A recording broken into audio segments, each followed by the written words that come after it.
Now, is that part of screen sharing or is that for the whole thing? That's for the whole thing because of the way we have to set up the camera. Sorry. Well, it's YouTube. But- Well, that makeup person was a waste. Well, if we do. You're on. All right. Yep, all set, Margaret. Hey, this is Margaret Turner. I know you can't see me, but I am at the Waterville Valley Conference Center. There's plenty of space if people want to come in person. We have everything effectively spaced apart so that you can safely attend this meeting in person. But for those of you who have chosen to do YouTube, we are ready to get going. And this is our budget and bond hearing. The first budget and bond hearing. We are going to have another bond hearing in April because we make sure everybody understands and also that people have an opportunity to think about what we're telling them today and maybe have some other questions they want to get answered at the next bond hearing as well. Okay, so Mark, I'm going to let you take it away. Okay, thank you, Margaret. For those of you who joined us online, if you are having any problems or have a question, you can use the chat function on YouTube to send us a question. If you have any problems with that, you can also text 603-254-8303. That's 603-254-8303. You can text your question and we will answer your question as we go here. All right, so this evening, as Margaret said, we have both our town budget and our required bond hearing for the 2021 town meeting. There's handout material that folks have here in the room. I'd just like to review that very quickly. And also we have the same material, the same handout is available on the town website at watervillevalley.org. So there are note pages for you to make notes as we go through the slides. Pages 1 through 10 of the handout are the notes. The budget summary is on pages 11 to 13 in the handout. The budget detail on pages 14 to 19. Our estimated revenue sheet is on page 20.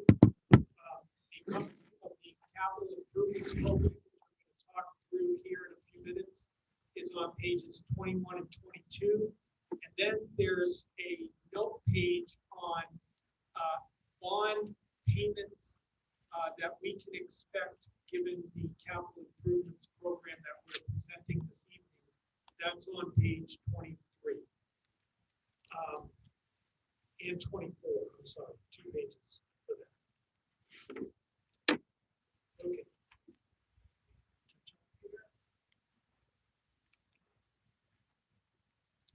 All right, so before we start talking about 2021, I'd like to very quickly review 2020.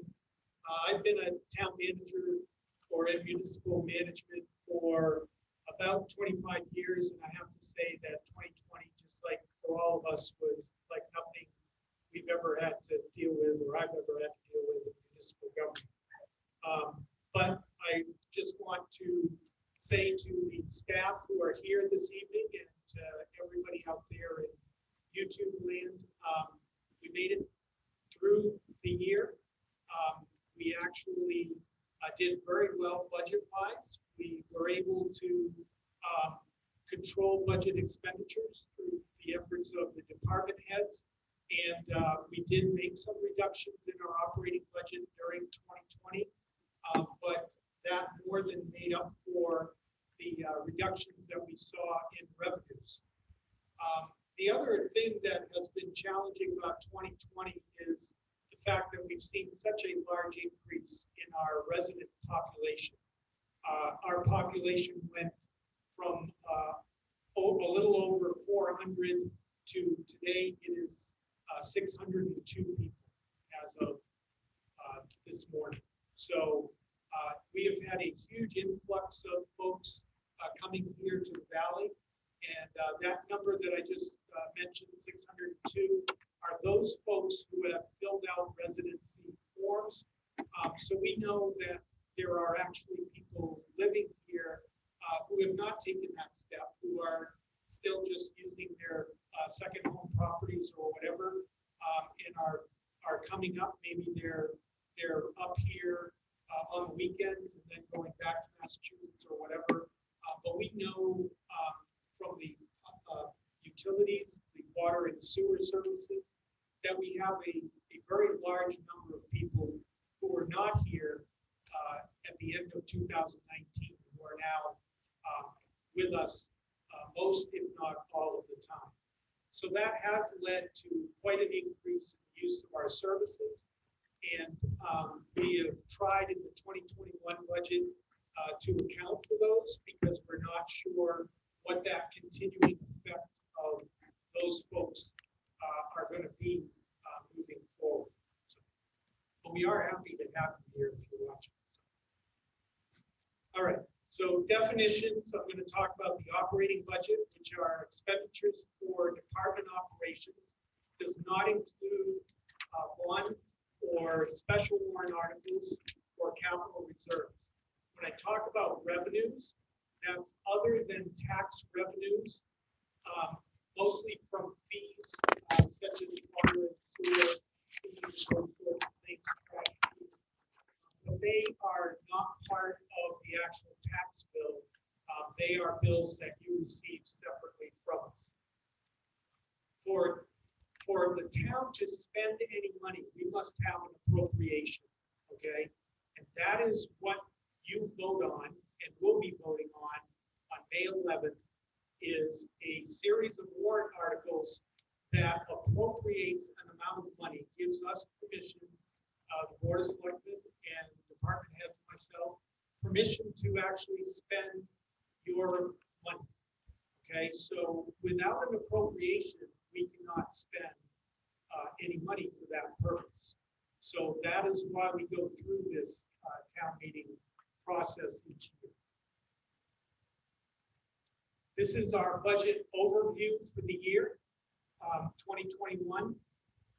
As you can see at the bottom line, the summary shows that our budget is actually going to be down a very small amount, $8,856. If you want to see what makes up that total, if you go to pages 11 to 13 in your packet, it shows you by department a line-by-line breakout of each of the expenditures. In addition, it shows you all of the capital projects that are included in the budget request. And at the third page, at page 13, it shows the total appropriations, which are $10,408,252 minus the revenues of $7,422,519 to leave us a total of $2,985,000 to raise through taxation that we are estimating right now. Okay, so we're gonna go through each of those pieces here. Any questions so far? So what does that mean for a homeowner in Waterville Valley? So the $8,865 decrease in our total taxes to raise will decrease a property valued at $250,000 by $75 for the year. And then the other two amounts as you have. Just want to note here that $1 on the tax rate currently, with our current evaluation, raises $333,052.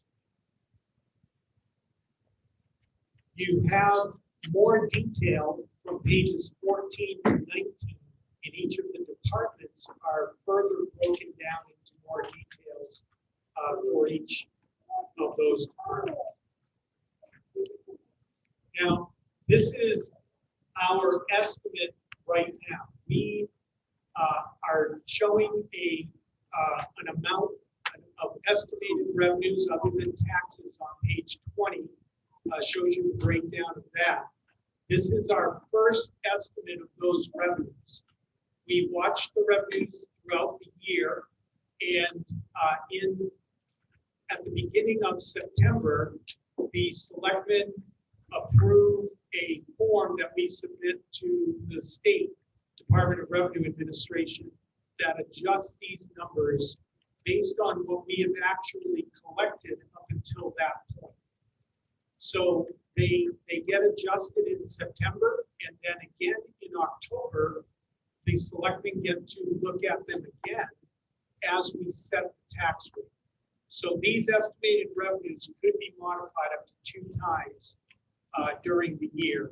And again, we try to give as much of this other than tax revenue credit towards the tax rate so that we don't have to have such a large tax rate. So we will adjust those based on unexpected revenues or over collections in what we've estimated in each one of the areas.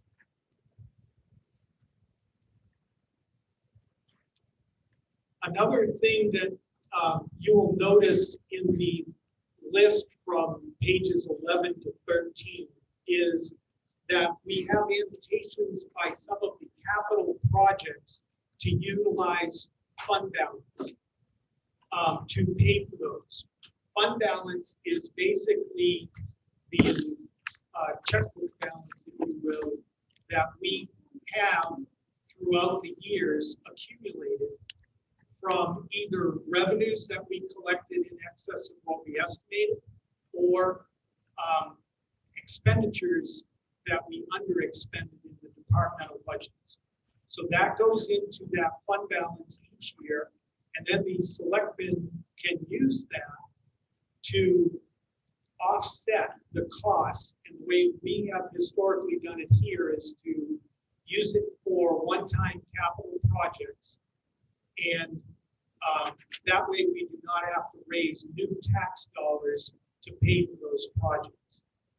Mark? Yes. Would you let people know that we keep a balance of roughly 900,000 on balance? The state has certain guidelines of what percentage of revenue, of money they expect in fund balance compared to the appraised value of the town, and we always stay at the low end of that, never go close to our allowable use of fund balance by state guidelines. Right, and exactly, Mike. And so the recommendations, best management practices from Department of Revenue Administration is to maintain somewhere between 6 and 17% of your operating budget in fund balance. And that just gives us the ability, cash flow wise, to not have to borrow money in anticipation of taxes coming in. So right now we're between 12 and 14% on our operating budget fund balance number. So we have historically been right in that same range, right around, as Mike said, about $900,000. Okay. And that's what we just talked through.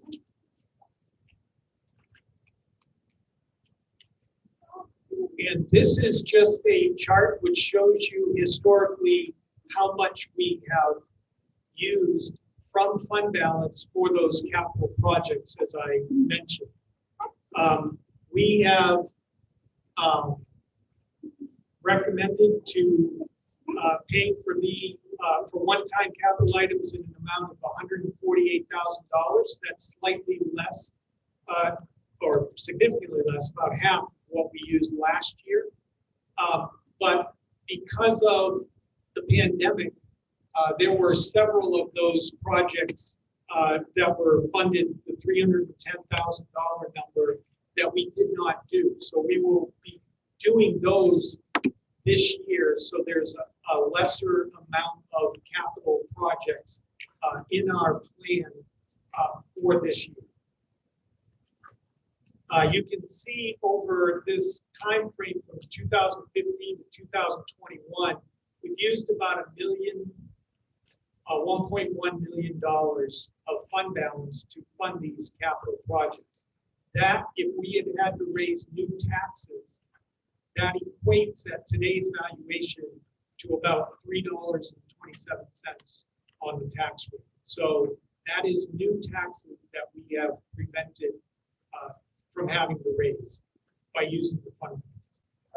Yes. Fund balance. Yeah. We also look at our fund balance number at the end of the year when we set taxes, and we'll take surplus from fund balance and use that to offset a tax rate. That's why the tax rate is staying so long. We needed just minimal amounts of fund balance money to keep it that way. That's right. Okay, any questions up until this point? Do we have any? No, nope. We have 9 watching. Okay. 9 watching. Yeah, it's got to be something good on TV or something. All right, so when we produce the annual report, you're going to see that we have about 24 or 25 warrant articles this year. Several of those warrant articles are called special warrant articles. In fact, there's 10 of them this year. These are articles that we put into the warrant for an amount of money, an appropriation, for a specific purpose. And a lot of the time, the selectmen will do this so that we can have a discussion about those warrant articles before you vote on them and approve them or not, whatever you would like to do. So I'd like to quickly go down through these 10 items that will be special warrant articles on May 11th. The first department, Public Works.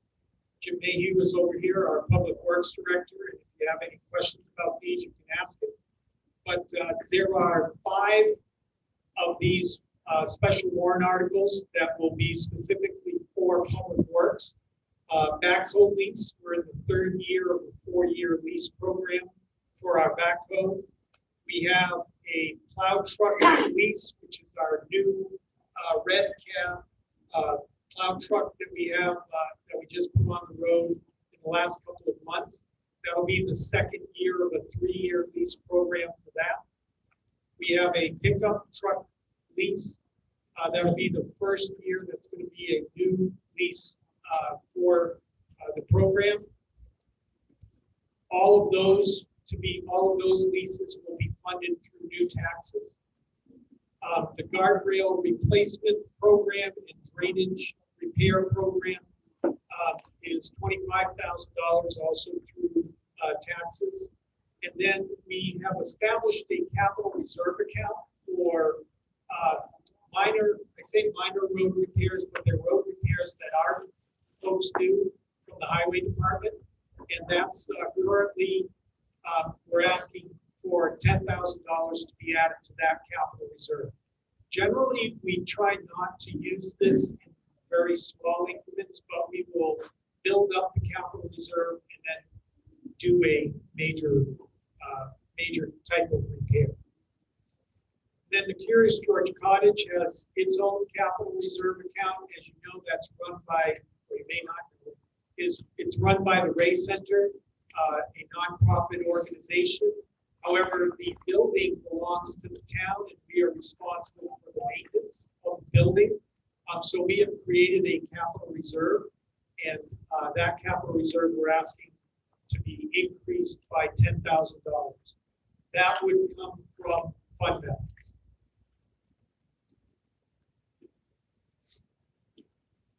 All right, and then water and wastewater.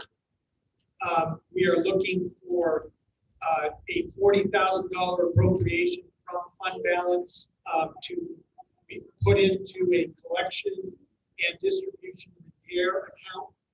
This will be for emergency water main breaks, repairs to the sewer manholes around town, whatever it is, out around town. This does not have anything to do with the treatment plant project that we're going to talk about in a minute. Yes, question? I have a question on the Ray Center. Yes, So this 10,000 you're talking about is for maintenance purposes. correct. Now, there's also, in 2020, we approved a $10,000 increase in their support. But it doesn't show up in 2021. Are we decreasing their support?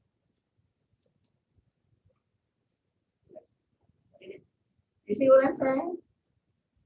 So ignoring the special warrant, okay, that's okay, got that. Yeah. What are they getting in terms of support? The basic support. They're getting $25,000, which is what we had requested.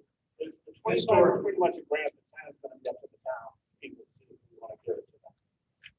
Right, but when we look at what was the proposed budget summary from last year, it says Ray Center increase 10 grand. Did that take it from 15 to 25? I thought we were always getting 25. We always have given them.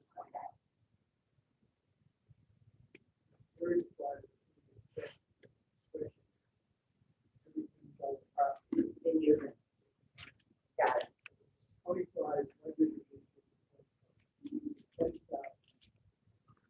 Yeah, you can't. Because they're not gonna be able to hear anything.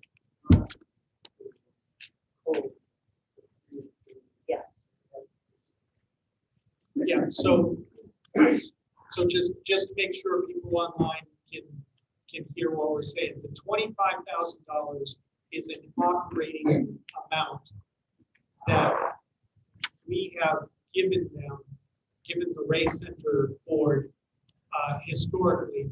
The $10,000 is for repairs to the building that the town, the Board of Selectmen, control that expenditure, if you will, specifically for the maintenance of the building. But we augment the nonprofit budget by the $25,000, and that's on page 12, 11 or 12. 11, page 11. That's where the $25,000 number shows up. There was something on page 13, I guess. It should have said.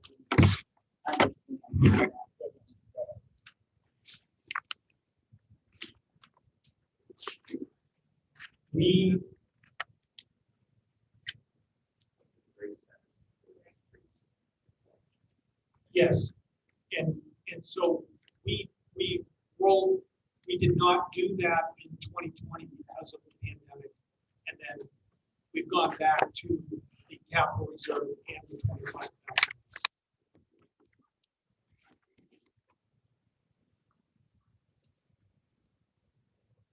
Okay, so continuing on with this slide, the Recreation Department has two projects. One is the final year of a 3-year lease program on our rec bus, the short bus. That'll be funded through fund balance. And then we have Packard Field maintenance and a playground repair for that playground over by the Golden Eagle Lodge adjacent to Packard's Field. We need to look at Packard's Field. We have some serious drainage issues with the field. We need to look at that this year for a potential project in the future. And the playground right now does not meet proper code for safety purposes, and we need to replace the playground equipment that is there.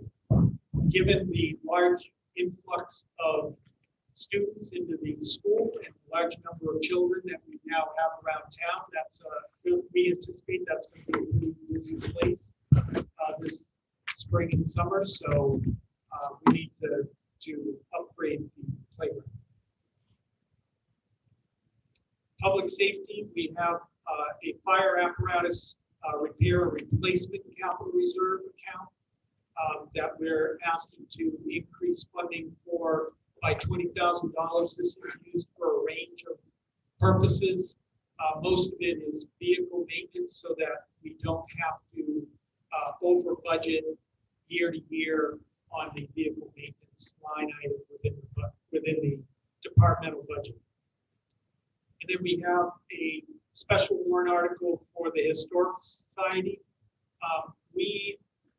When the pandemic hit, we had appropriated an amount in 2020 that was not used fully during the budget. It's one of the line items that we cut back because of lower revenues. So we have put that request back into the 2021 budget. We do have members of the Historical Society here, and we can answer any questions if you have. Not hearing any, not that I don't want you to talk, Reggie, but, oh, go ahead. Yes. I'll ask you a question. Mark, from now on, is the Historical Society going to be treated as a special warrant article going forward in the next years, or is it going to be reverted to a line item budget item in the future? How's that going to work? We don't have to talk about that. That's up to the board each year. They can do it however they like. But for this year, for 2021, it's going to be treated 2021 as a warrant article and what it was budgeted for last year. Correct. But as you know, Not used. a smaller amount was actually procured. That's right. Okay. Yeah. Thank you. Also on page 11, it says under 220, it's $10,000, and then under on page 13, it says there was nothing approved for 2020. So I don't. Is that because of the decrease? It might have come out of operating as taxes. Is that correct? Yes, it was. The money we gave you, we had, we didn't do that.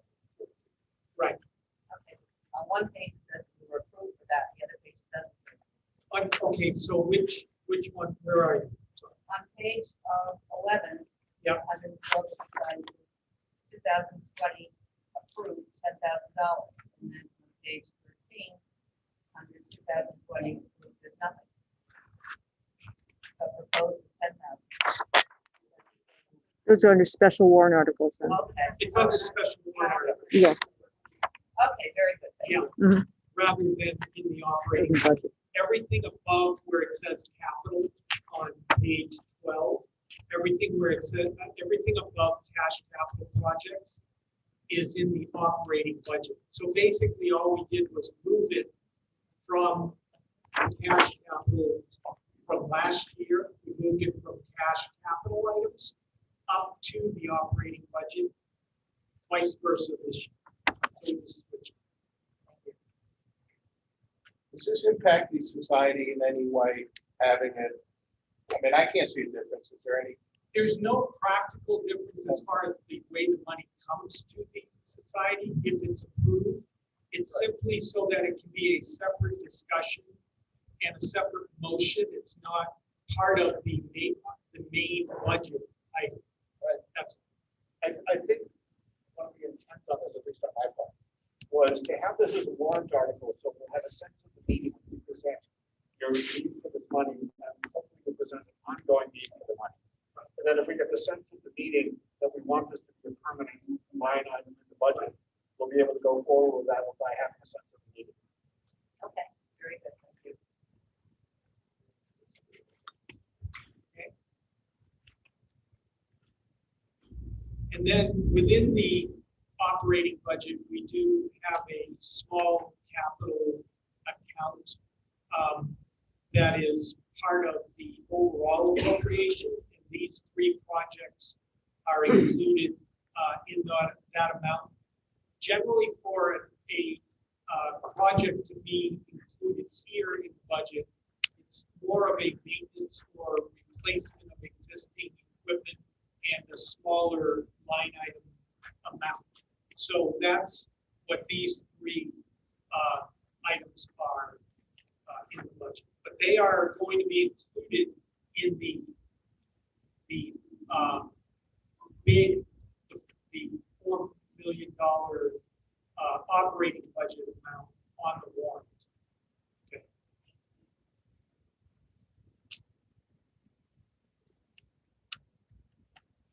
So changes in the town operating budget, as you see, we're basically the same appropriation as last year within the $8,800. But there still are line items where there's a significant increase or a significant decrease. The things that are impacting us the most in those line items are personnel costs and then some specific things within the departments, which I'd like to quickly go through. Under personnel, we have some changes that will be coming up. So there's succession planning in our public safety department that's causing an increase. Our staffing is one more than normal for 2021 because we're doing some succession planning with people retiring. So we've hired a replacement to have them on board early and to do our training that we need to do to replace folks who will be leaving. Also increasing because of that training, the part-time budget and overtime budget to cover shifts while people are away from the department. Also, the retirement, the New Hampshire retirement system costs are increasing. Those are going up anywhere from 9.6% to 25.8%, depending on the classification of the employee. So those are causing some significant changes in our personnel costs. And then we also have been changing duties and responsibilities for some individuals. We've added jobs, duties, and we've added certification requirements to some of the positions. And so we have adjusted wages accordingly. The town does not have a step program like the school does. We have a paid range that we pay people, and they are paid somewhere between the minimum and maximum amounts for their pay range, depending on their level of experience, their certification or whatever, but it is not a set amount each year. It's an evaluated thing each year for each employee. The other budget lines in administration, we're up $10,847. There are wage adjustments for that same reason I just talked about, and health insurance premium increases. Legal expenses are up $9,500. We are using legal counsel lately much more than we have been in the past. And we are now members of the Coalition Communities 2.0, which is a group of municipalities from across the state who have come together to hire a lobbying firm and to monitor the state education property tax situation within the state. And so we have budgeted money to participate in that group. And that will be an ongoing process probably for the next 3 or 4 years at least. Planning and zoning, that's actually an incorrect statement up there. It's a part-time contracted planner that is up there. Oh, I didn't make the corrections. My sheet had the wrong words. So that's a $3,000 increase in planning and zoning. That contractor has helped the planning board quite a bit over the last year. We have made great strides in our land use regulations, site plan review and regs, and subdivision regulations. And then, of course, you all just voted on several amendments to the zoning ordinance, and the contracted person that we have helping the planning board is really doing a great job with that. Information technology. The pandemic showed us that we have had some severe limitations in our networking and our ability to communicate online. We have changed our network services agreement to make improvements to that. Now that we're doing more and more of our meetings online, we've had to increase security and that sort of thing. We've brought on new equipment and software maintenance agreements also. So that's what's led to that $5,240 increase. Other general government is down. That's primarily due to the reduction of the support of the Truth Plus system. We see that as probably just a one-year thing, and we would anticipate in 2022. We're hopeful that the bus service will come back and we can get the shuttle bus going back up to the mountain. I know Dave and the guys at Public Safety have seen a lot of increased traffic up there, and we attribute a lot of that to the lack of the bus system. So we're hopeful it'll come back in 2022. Wastewater, we have changed staffing duties and certifications, as I talked about a little bit before. The water department, we have a new employee there. So we have lower costs for wage and benefit package because it's a new person, replacing the person that we had there previously that had 15 years with us. So that moved up the wage scale quite a bit. $43.99 is sanitation reserve personnel. That's a part-time position if we need it. That's primarily we're looking at the transfer station or elsewhere within public works to do that.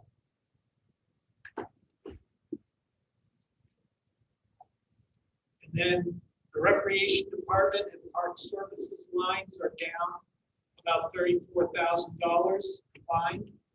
That's we are continuing to expect. We have had so far this year reduced programming at the recreation department, although Brooke and her staff are doing a great job of providing whatever services they can, including an after-school program and some additional hiking programs and that sort of thing. But we have been able to reduce costs because of the reduced programming that we have on a regular basis. And then debt service, principal and interest. Between both principal and interest line items, we are down about $140,000. That is because we have lowered or we have completed paying off some of our existing debt. And you can find that on our debt service list is on page 23 in the packet. And I'll talk more about that as we get into the capital or the bond issue items. But we did not end up at town meeting 2020. There was an authorization for $1 million for a water project that was approved. We started that project, however, we did not, when the pandemic happened, that curtailed a lot of the work on that project. So we ended up borrowing that money in January of this year. So we never made payments on our bonds until the year after we actually take the bond issue. So the repayment of that $1 million bond in 2020 will start in 2022. Okay, because we did not borrow the money until January. Okay, so that's why we're seeing such a large decrease in the overall amount appropriated for principal and interest payments. And then you will see that that's not going to be the case for the next 7 years. Just all right, recycling and solid waste. I know that this is a very hot button topic right now, and that's good. We have a municipal solid waste committee that was recently formed by the selectmen to look at all of our operations across the town. We cannot have anything, when you look at the departmental budgets for solid waste collection and disposal, you'll see that they're not greatly changed over 2020. We do not anticipate making any significant changes in those departments during 2021. However, we have this new committee that's looking at all aspects of recycling and solid waste disposal. They will be making recommendations to the selectmen for the 2022 budget. So whatever they come up with, we will discuss over the remainder of this year, and then we'll be ready to make proposals to you. And Mike Bell is going to lead that committee. And so I think you should make everyone aware of the that which was passed by the select board 2 weeks ago. Did I get the date right? a few weeks ago, yeah. A few weeks ago, for both water and solid waste increases. I think they should be aware of that. So I was just getting to revenues. It's the very next slide, Mike. I'm sorry. That's okay. So actually, while you're there on municipal solid waste, Absolutely. why don't you share with everyone the announcement we got about the dump?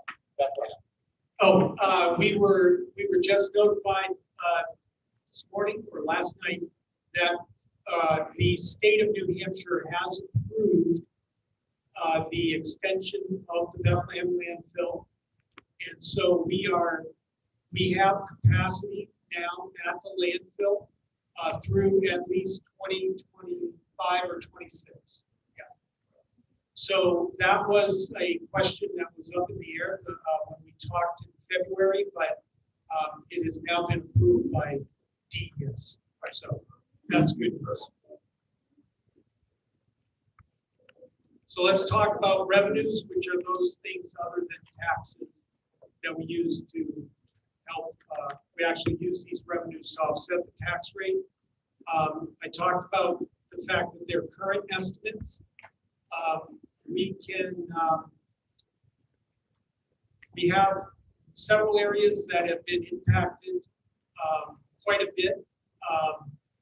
The state revenues are very unclear at this point in time. In fact, the House voted last week to not fund any state shared revenue. I don't know if that will be the case in the Senate, but it could. It's not a lot of money for Waterville Valley, but I know it's impacting a lot of communities across the state in a great way. So I would expect that the Senate will hopefully change that decision by the House, but we'll have to wait and see. So state revenues are currently unclear. Our motor vehicle registration numbers are through the roof. We're already over $42,000 for the year. So I would anticipate in August, if it keeps going this way, that we will adjust those revenues up. But again, I don't like at this point in time to tell you that we have any certainty with that, because we still have half a year to go. Penalties and interest are down, and the reason that our estimates are down in this area is because we had so many sales during 2020 that any taxes or utility bills that were due were all paid off when those properties sold. And so we won't be collecting penalties and interest in 2021 and going forward, because all of those accounts are caught up. So we've had to lower our estimates in that area. Okay. Then there is an agreement between the selectmen and the operators at the arena. With the pandemic, their revenues dropped off sharply, so they asked for relief from their payments in lieu of taxes. So the selectmen designed a repayment program with them, but the total amount that will be paid over the next few years will be down, and as they pay the amounts back in smaller quantities. So the numbers are down. The numbers will head down, but The total number will be all the be same. collected. That's right.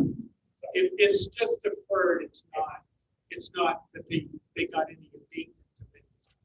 Yes, Joe. Can you just give us a little update on the status of the arena and where we stand with the purchase or sale and what's going on with that? So the question for those online was that an update on the arena status. They had the rest of their season as much as they could with the governor's orders and the limitations that have been placed on the operation of the arena, but they plan on making capital improvements at the arena. They shut down on Saturday, this coming Saturday.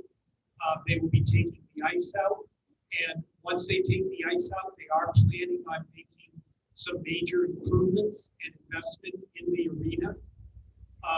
The town is not paying for those. That's all coming from the company, but they already have the contractors on board and ready to start making the improvements. So right now they've indicated that they're going to, as soon as they're allowed to go back to their regular schedule, they will go back to it as much as they can. But aren't we in a 10-year lease? And Another we have, 10-year lease. and we have our 10-year No, lease. What we did this year, we were about to close on the arena price struck. So what we've done is we negotiated some minor terms to the lease with an option to buy. So we're still there. They still hold the contract to purchase the arena and intend to do so. Is there a time frame? It's within the next 10 years. At any point, they can say, we want to buy it today. And the formula that exists as to what they will pay for, which is the same formula we had before, but just modified in a little bit as to cash flow.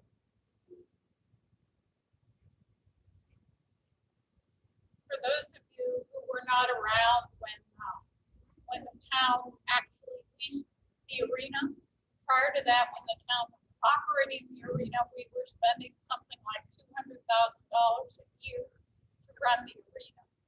So this was a good deal to find somebody else to do that and to lease the property. And we very much hope that they are going to purchase it at some point when they're able. And they've showed their interest by, planning these massive capital projects that they're planning That's going right. forward. So, And those expenditures on their part will be integrated into the purchase price at the end. So they're taking the expenditures up front for the changes or improvements or repairs, and then we will basically subtract that from whatever the agreed price is at the end. So the town's not stuck with having to spend tens of thousands of dollars, if not more, on needed repairs and maintenance. Right now. Is there a set agreed price for the arena, or is that Yes. result of a Yes, formula no, over time? it's in the lease. It's the same agreement we had before. The price was set up minus certain expenditures that are allowed. What we've done is the price, exercise their option, and pay the price. That's formula at any time. So it's in their interest to eventually buy it, because they're fronting their money to make all these improvements. But is it in their interest to delay the purchase as long as possible? No, it's Because not. they'll be paying the balance in inflated dollars. No, it's actually not in their interest to wait, because they still have to pay us payments in lieu of taxes and everything else. And so, which is in effect the lease payments for the year. So All right, so they're incented to purchase. Oh, it's heavily incentivized to have to purchase and continue. Thank you. okay, water, wastewater, and trash. We, at the last selectmen's meeting, the selectmen adjusted the, all three of these fees. We have increased the water and sewer fees by 15% for 2021.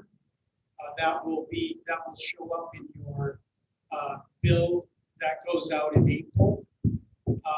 And then the trash fees were increased from $15 a quarter to $30 a quarter.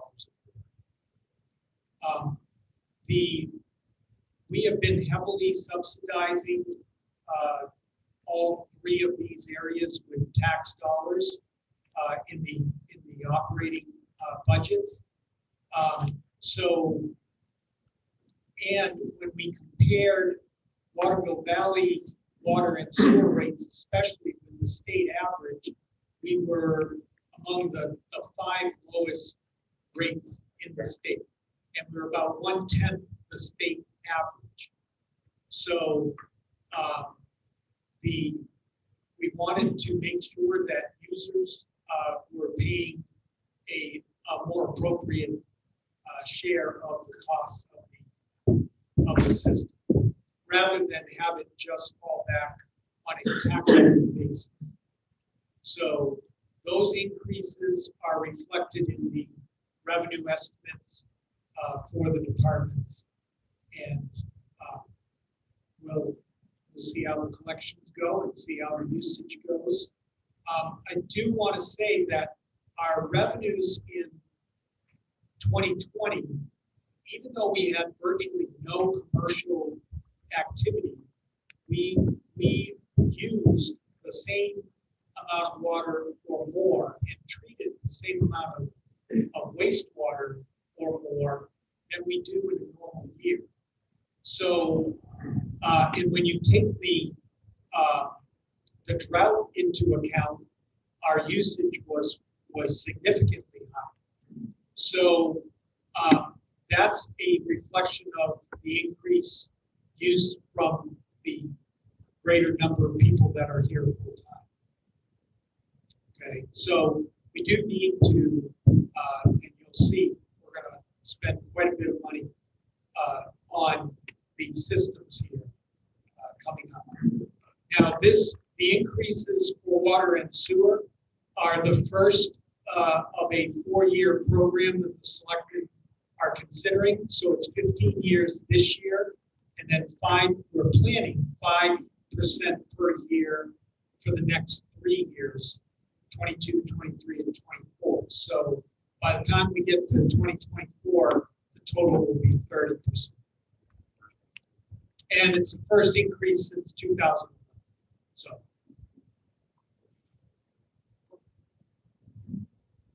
Mark, Yes. on the question of revenue, you mentioned the higher sales last year. Yeah. Back has been collected. What about the valuation base itself? Yep. So Is that reflected here? not yet. That's taken into account in tax rate setting. What we are I think what you're asking, evaluation. a lot of these sales will not generate, especially with land sales, a valuation change for a year or so. And there will be a significant valuation change in the valley based on the new properties that are going to be built, as well as renovations and just the permitting. But Mike, a resale, the closing house doesn't affect the, It doesn't until we get to the reevaluation plan. They come and reevaluate the town. The assessors look at that. that's that 3-year cycle. Well, we do a minor We're reevaluation 5 years. every year, and we just came through, even with the sales, we are still in coefficient that the state requires. Yeah, we just got the number that our 90. our ratio is currently 92%. That is down from 98% in 2020.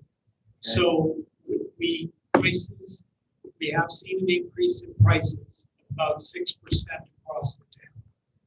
We are not doing a revaluation in 2021. We will do it in 2022. It's a 5-year cycle, and 2022 is our plan. But something that Mike said that I want to highlight to everyone.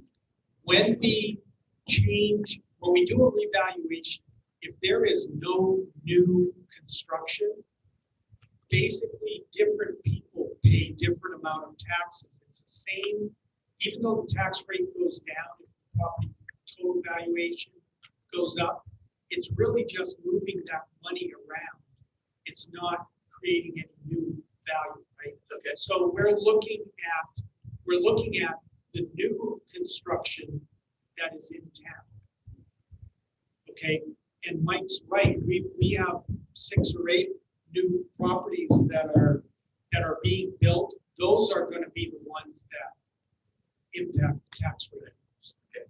Second question of revenue. Yep. You mentioned increased lobbying costs. Yeah. All this stimulus come out of Washington, earmarked for the state, some municipalities. We get the ears in Concord, our reps and what have you, to make sure with all these great infrastructure projects we identify and Yes. get our share. Yes, Go ahead. We have an issue with getting some of this money, where we're still based on previous censuses and previous, medium 2010. income places.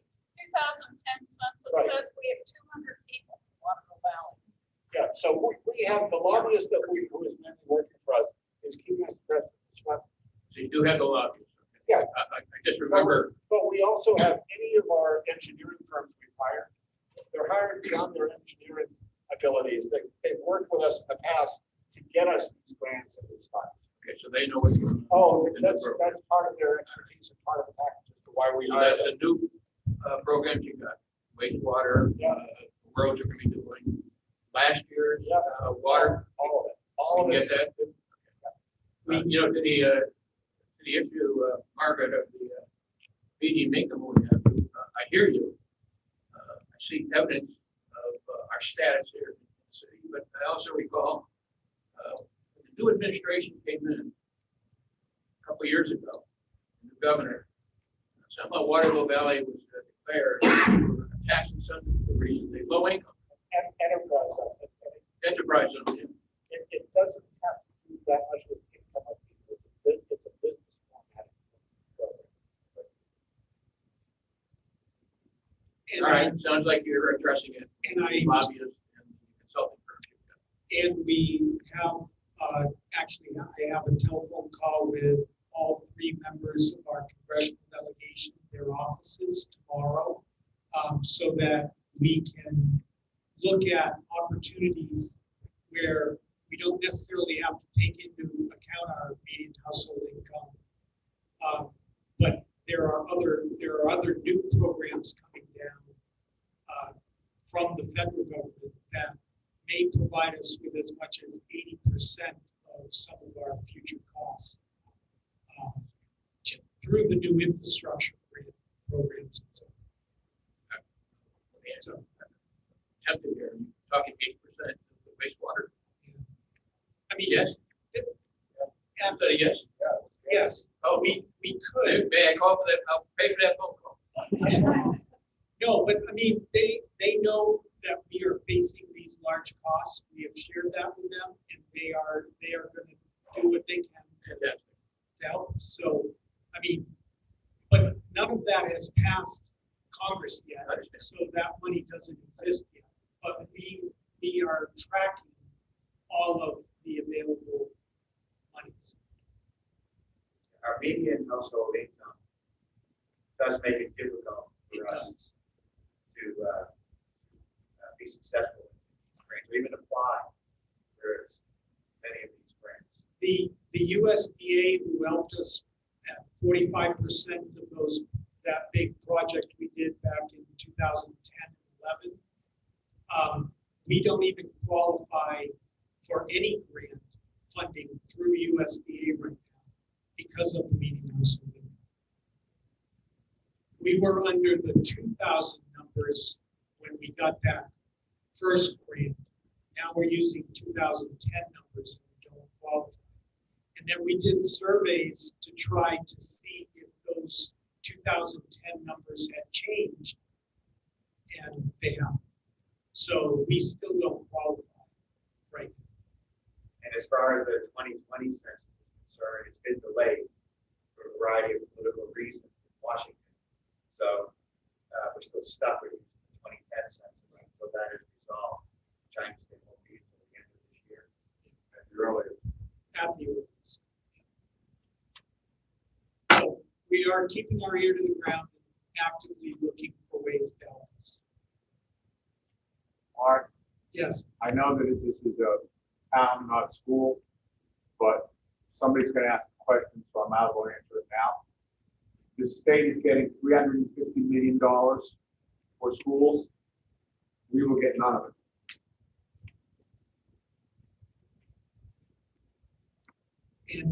And the other, however many millions they got for assistance to municipalities where we may get 15 or 20,000. Maybe. We don't have the exact number. What's the determination of not getting this fund?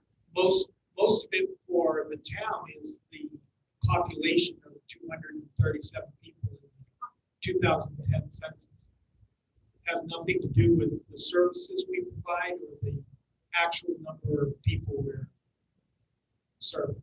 With regard to the school, we are not what's called a Title I school. And all of that $350 million is designated for Title I schools. Which are for schools in town of need. Well, yeah, in other words, well, we don't have to go into all formula, but children of need, yes. Children of need, thank you. Right. So there are two non-monetary warrant articles that I just want to briefly touch on.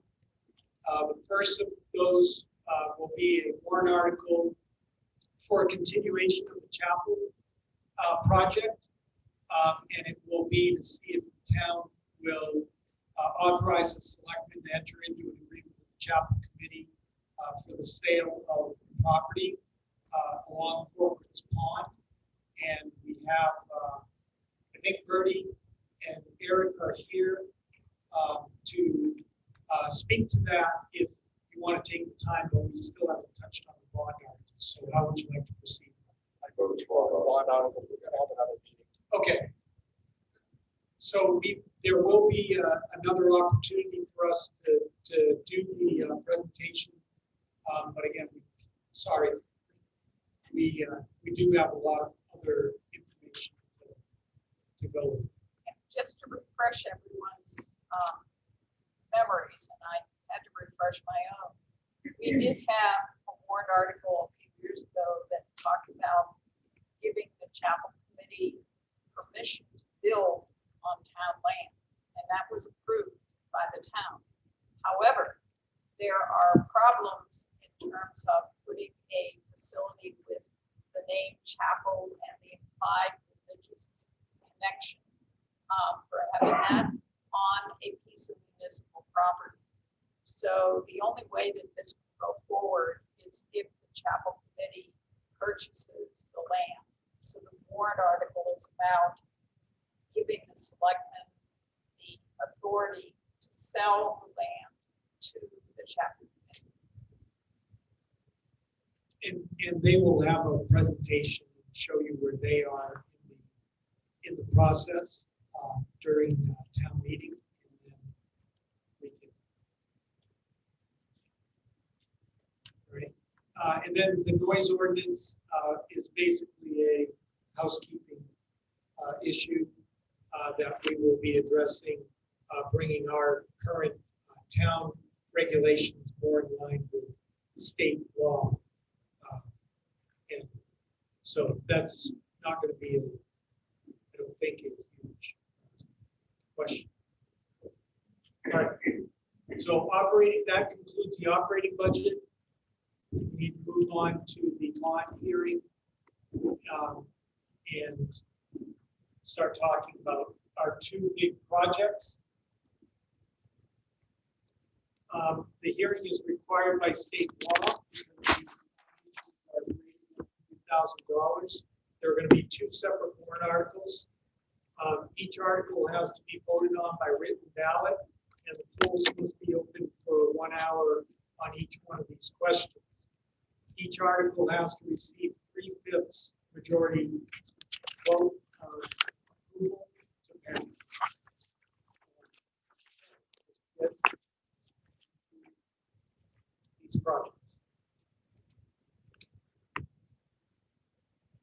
Town has a capital improvements program, and the capital improvements program is on pages 21 and 22 of the packet. The CIP is put together by the planning board and approved for funding by the selectmen. So it's a cooperative effort. Our department heads provide input into the CIP. So it takes us about 4 or 5 months of discussions to get to the document that you see on pages 21 and 22. There are two major, it is a 6-year plan. We do talk about years 7 to 12 and even further beyond.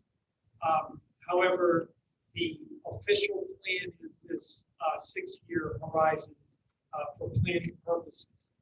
This includes all current capital needs that we have for the 6-year period that we can forecast at the present time. For 2021, we have a $5 million bond issue for a wastewater treatment plant project and request for a $900,000 authorization for road improvements. So let's talk about the wastewater treatment plant first. Reasons for this very large appropriation, which is the first of several appropriations that we'll be bringing forward in the next couple of years. Our existing plant is currently 47 years old. A lot of the equipment is original equipment that's still in operation from the 1970s. A lot of that equipment has degraded both from just being in a very humid atmosphere and also with a lot of chemical exposures, a lot of corrosive material that we use to treat the wastewater in there. So it is very degraded at this point. And also because of its age, we are finding it very difficult to find a third party to maintain this equipment. When we went to repair our generator, the company no longer existed who built our generator. So it's very difficult, and that's just one example, and we run into that all the time. When you have a piece of equipment that's 30 or 40 years old, finding someone to make a repair or finding repair parts is very difficult.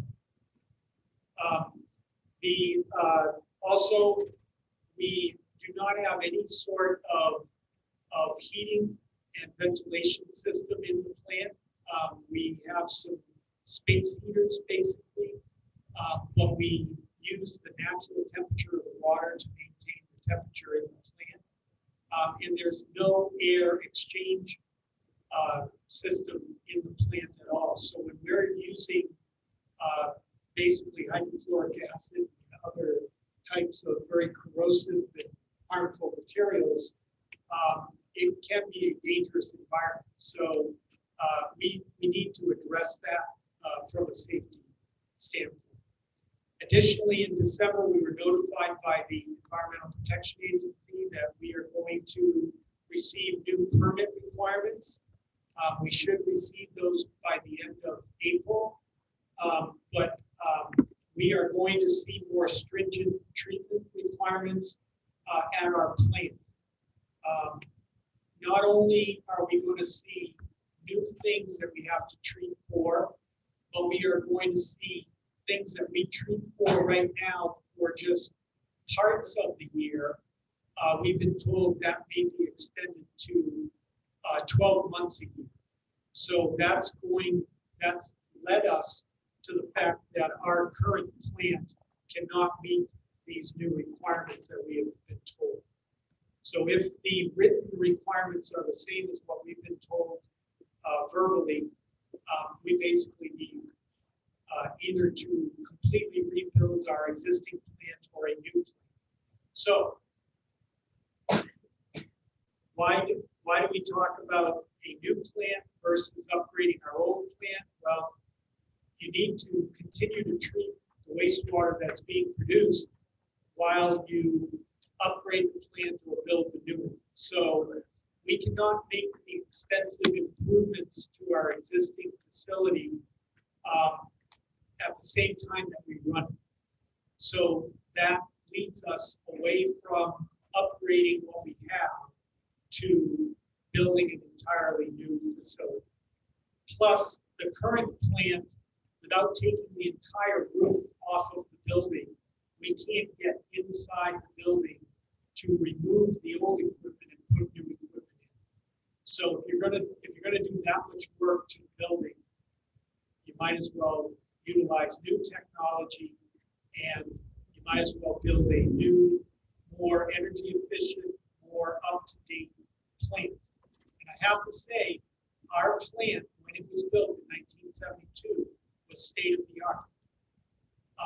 And it has served us well for the past 47 years. We have made very few changes to the system that was built in the 70s.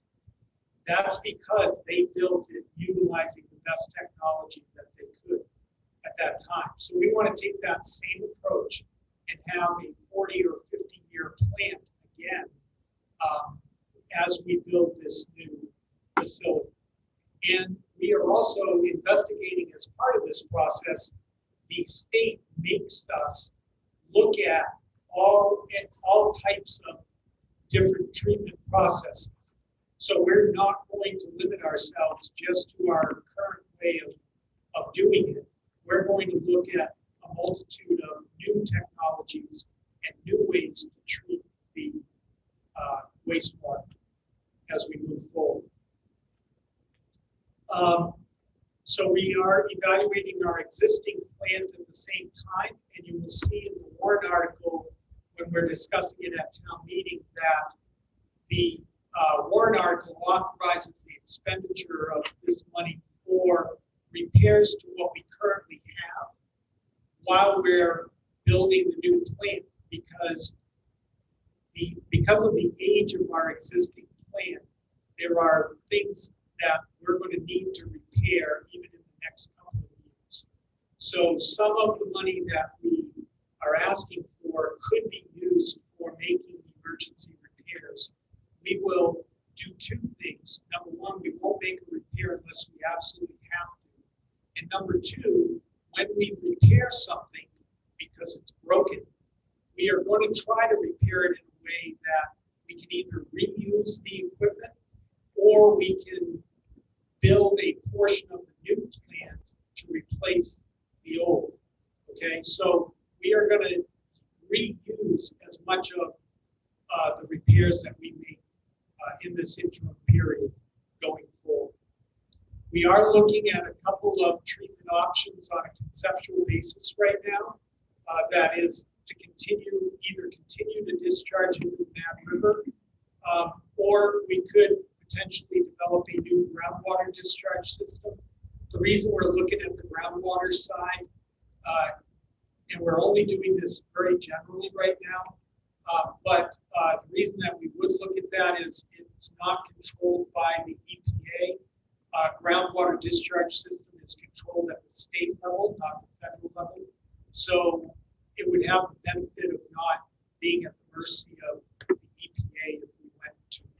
However, in the first looks that we made, right now, it doesn't seem to be a really feasible option because it takes a lot of land in order to do it. And the town doesn't have a lot of available land. And the land that is remaining that's not developed either belongs to the National Forest or it's a commercial parcel in the middle of town. So it may not be possible to utilize groundwater discharge moving forward.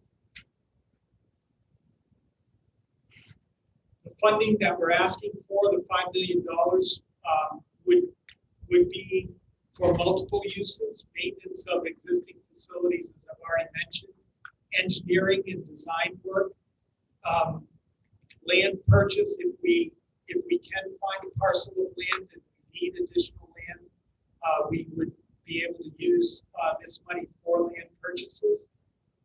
We'll use it to pilot new technologies. There are many companies across the country that will actually come in and set up a new technology alongside our existing plant and allow us to evaluate how it works in the treatment process.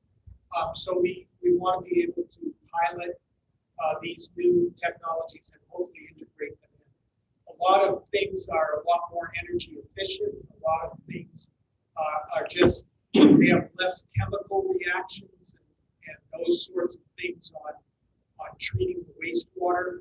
So we want to make sure that we've looked at everything before we settle on a final design.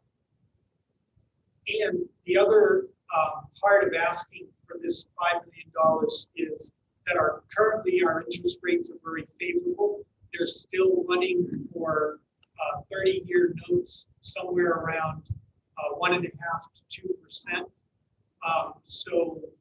But I don't know if any of you have heard the news, been listening to the business news outlets over the last week or so. There are definitely some indications that interest rates are going to rise. So it may behoove us to borrow this money sooner rather than later, and so that we can capture those more favorable rates. I have a telephone conversation with state funding agencies and federal funding agencies about low interest loans for the town, and we have the potential to lock in rates around the 2% level, and not borrow all of the money up front, but take it as we need it.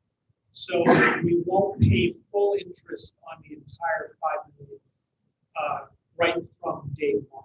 So there are a lot of programs out there that we are investigating for the borrowing of this money. Mark, Yes. roughly how does the $5 million break out? Repair of the old. About well, right now we're estimating somewhere between $1.5 million and $2 million that we would keep in reserve for potential repairs to the existing facility. About $700,000 or $800,000 for all of the design engineering, and that money would be spent over the next 2 or 3 years. And then the balance would be for land purchases, administration, and contingency.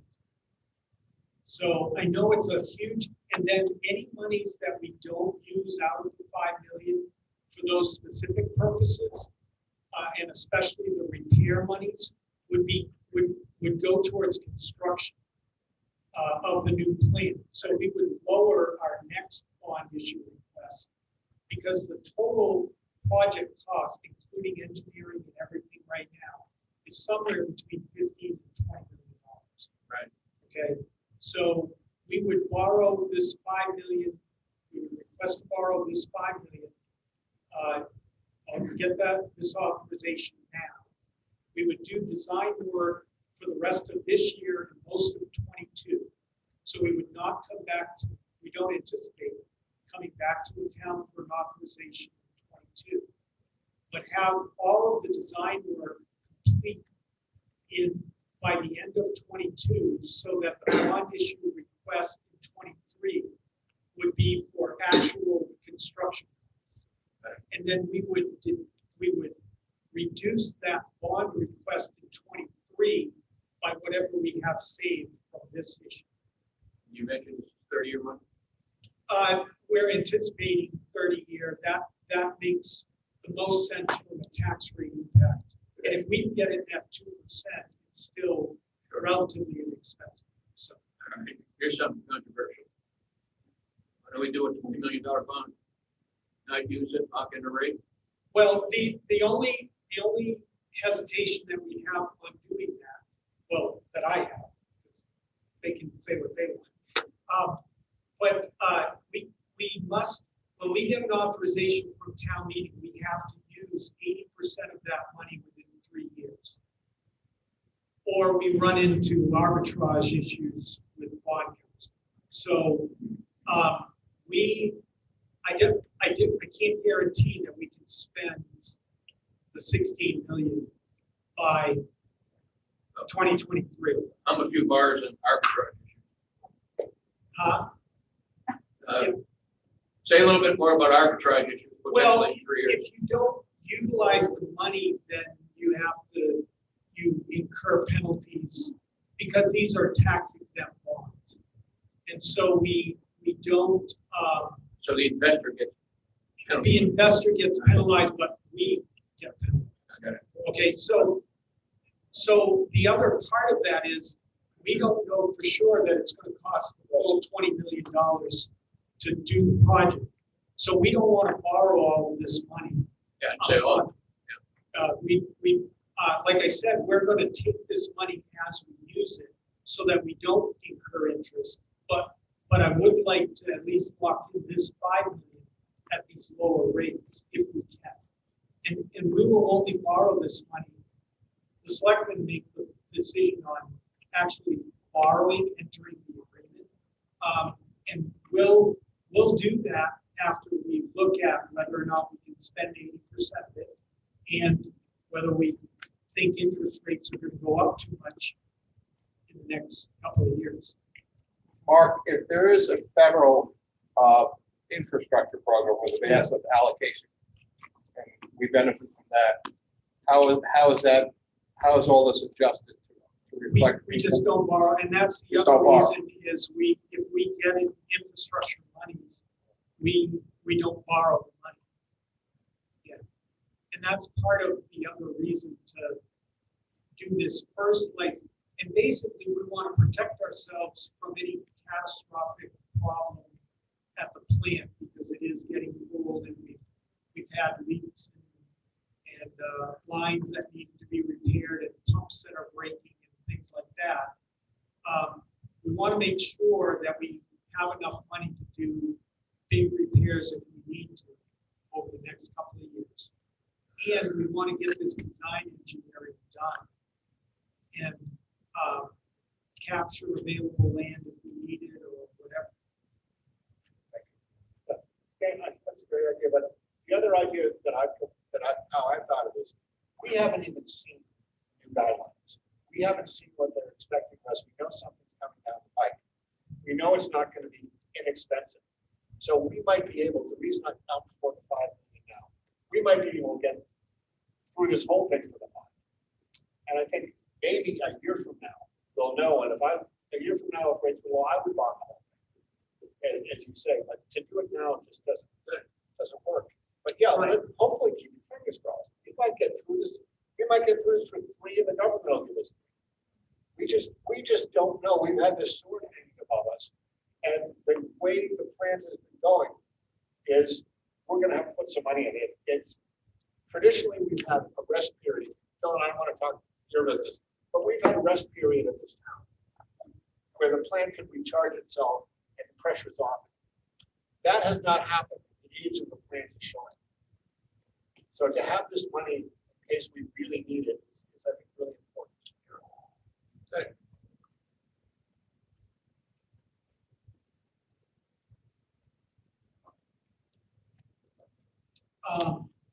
Any other questions? And again,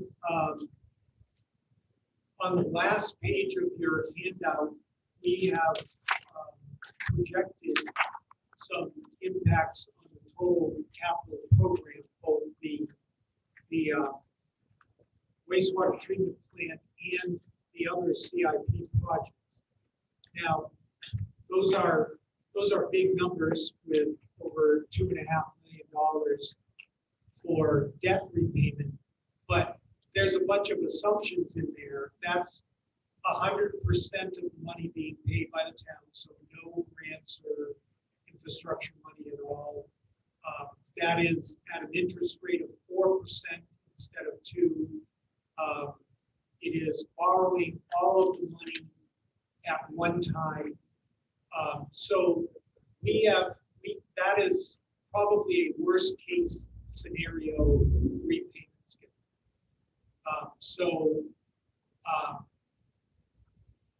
That is just out there to give us an idea of the magnitude. It's obviously the largest project this town has ever undertaken and probably ever will undertake.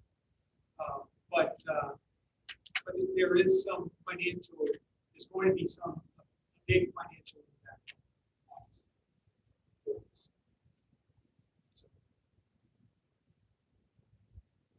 Any other questions? So the road project, which pales in comparison.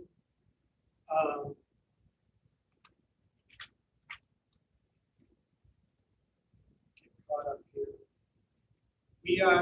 We are requesting a $900,000 project for road repaving and repairs. That'll be combined with monies that we already have for a total project cost of a little over $1.2 million. This is primarily road improvements on Valley Road, Tecumseh Road, and Snows Brook Road. It's the project that we've been talking about for several years. We already have submitted a grant application through the Transportation Alternatives Program through New Hampshire DOT. That grant application could, if we're successful, give us as much as $800 of this $900,000.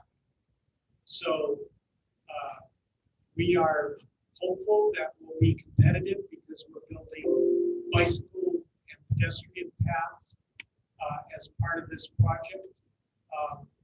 We think we have a strong application, but we'll have to wait and see.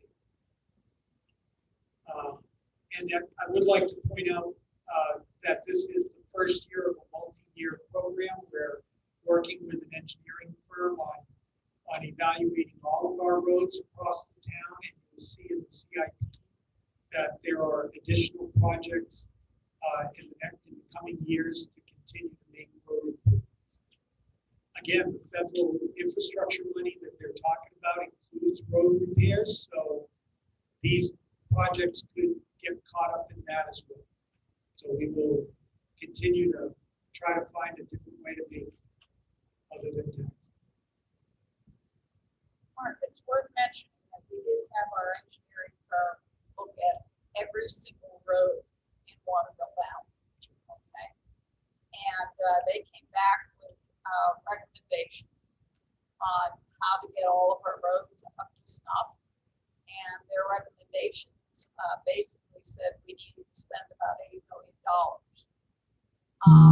We're not thinking that that's what we absolutely have to do, but we are following some of their recommendations, for instance, to take some roads that only have minor problems right now, fix those problems so that those roads will last longer, and then those other three roads, Valley, Tecumseh, Snowsbrook, we've been talking about those for some time. Those are badly in need of repair.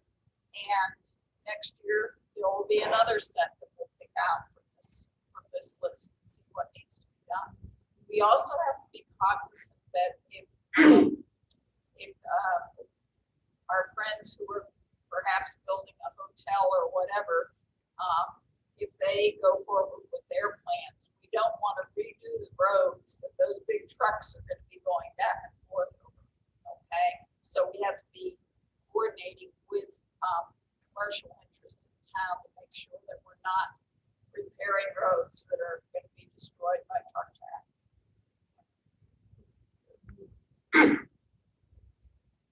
Any other questions? Randy? This is out of the sky, but with all of these proposed improvements and renovations to the town center, is there a mechanism to charge the developer for the impact on the roads of their proposed construction and all of the heavy traffic? Is there some sort of impact charge where some of this expense can be passed on to those developers? Yes, we can do an impact fee process because we have a capital improvements program. That is, we would have to set up a special process for that, but it can be done. And right now, developers, when they come in for any extension of sewer lines, water lines, and that sort of thing, they pay to make those extensions. The town does not. So there are mechanisms that we can look at to have them help fund some of this. That's something you're considering or will be considering. We have to look into it. Thank you.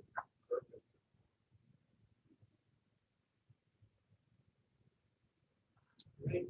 Well, that's all I have. Thank you for your participation this evening. And do we have a question online? No, no question. Oh, yes. But I perhaps have a bit to say about the budget. First of all, I start out by thanking everyone involved. I understand how difficult it is to put this together. And it's hard, and there's a lot of decisions go into it.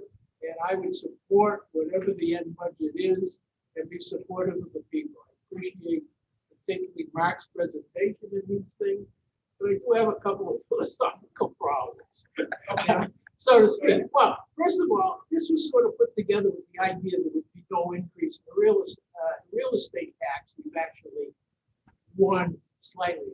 Philosophically, I think it's wrong not to build in some minimal charge, even if you don't need it, because you'll need it someday. And it somewhat relates to in looking at the road projects. It relates a lot to the conversation all about the interest rate that we discussed relative to the water treatment. It's a good time to borrow money, so to speak. But that road project is a budget. It's spaced out over 6 to 7 years with incremental increases. You mentioned, wow, the carrying cost of our debt is going to go up. It's going to go up 400% the way it's been presented. It's not a lot. It's enormous. It doesn't make the money go away. It's just for planning. But if we're going to do the road projects, which is somewhat need to be done, if it's going to be stretched out over 6 or 7 years, that's 6 or 7 years of disruption and dirt and dust. Is it possible to accelerate some of that? Yes, the bonding costs will go up, but they could go up in a very favorable interest environment. I don't think anyone expects that interest will not go up. I don't think anyone denies that inflation exists.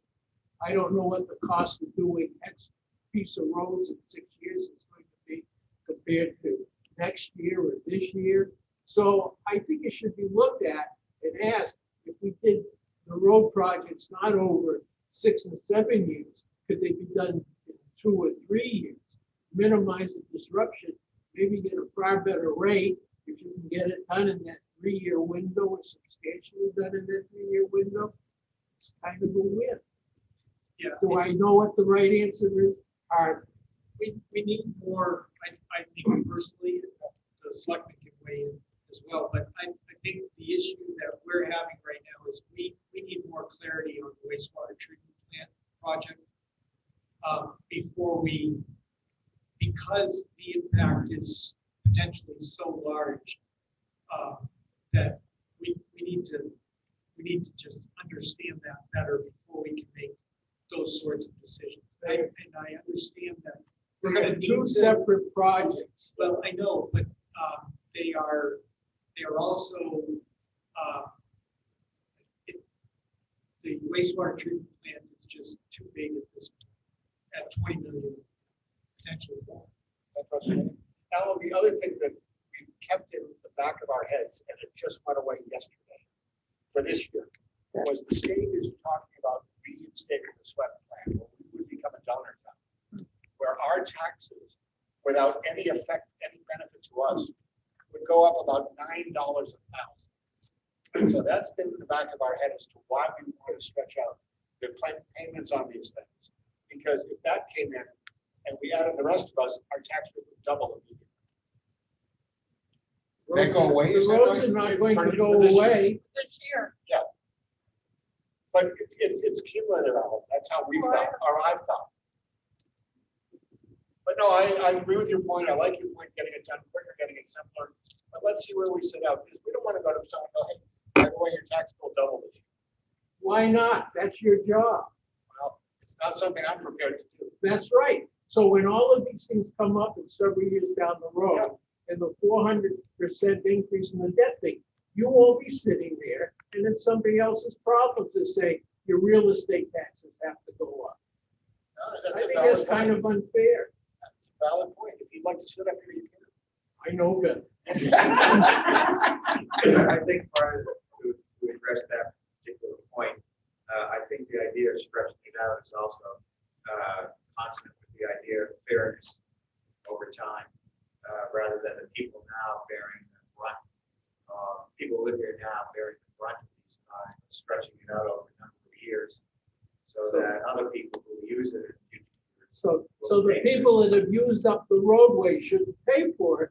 The people down the road that didn't use up the roadways now should be the ones that pay for it. Well, I think it's an iterative process, right? It's a process that we're benefiting now from those who came before us. And I just see it moving along that way. I mean, it's just one component. I'm not saying it's a driving component. I'm saying something that Mark had mentioned and that Mark had mentioned and Mike had mentioned play into it as well. And with regard to the roads, yeah, I like to see our roads. I mean, I live off of Snows Mountain Road, which got a rating of 3 out of 100. So, yeah, we do need a lot of road work, but I do worry about putting a lot of money in there up front, given potential development that could be coming our way as well. These roads getting torn up after we've done so much, spent so much to replace them. So just a lot of consideration. I would just say as a citizen, I am very concerned about the ability to use my toilet on a regular basis and getting that problem solved so that we have that under control. And I will take a few bumps in the road in order to get that problem That I solved. understand. Yeah. Don't conflate the two issues. They are separate issues. Yeah, but And they all have to be But paid they, for. they, and they all take the affect, same they amount of money. affect the tax rate. And so if I'm making decisions with the help of the public in how we are gonna spend money, if we have to spend money, I'm gonna say, I think this wastewater treatment plant has some priority. We can do some of these other things, but I think this has some priority. And no, I don't want to double the tax rate. I can see modest increases in the tax rate, but I don't want to double the tax rate. Margaret, that budget says the debt service cost, the way it's planned out, is going to increase 400%. Now you tell me if that's not going to increase the tax.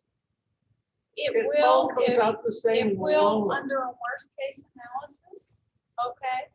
But we're not there yet. There are so many things that could happen even over the next year in terms of infrastructure, grants, all of those kind of things.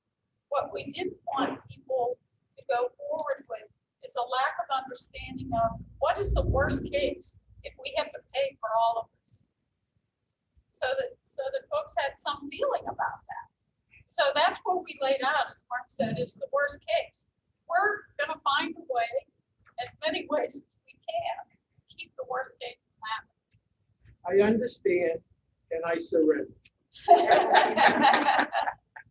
But you fought a good battle, and your And point we is did. very valid. It's And I very think it's a valid. point that's worth bringing up at town meeting, right? Because when we get to the point and when we know, it's like, why we're only going to 5 million for this thing, because we don't know what it's gonna cost. We don't, we are in a world of variables we have absolutely no control over right now. And Alan, your desire for doubling the tax rate may come close to being true anyway with our worst case plan. Just We the go question from of about timing. $9 per thousand on just the town part of the tax rate, adding another $6.32 to that. So it's not quite doubling, but it's darn close. Can I just make one comment to augment that point, is that if you raise the tax rates. Now, many of us can pay the additional taxes. But that's gonna change the demographics of the town ultimately. We'll get less young families in here. That'll make us less grant eligible in the future. There'll be a cascade of problems that flow from that, other than just the tax increase. In my opinion. I don't think that's true.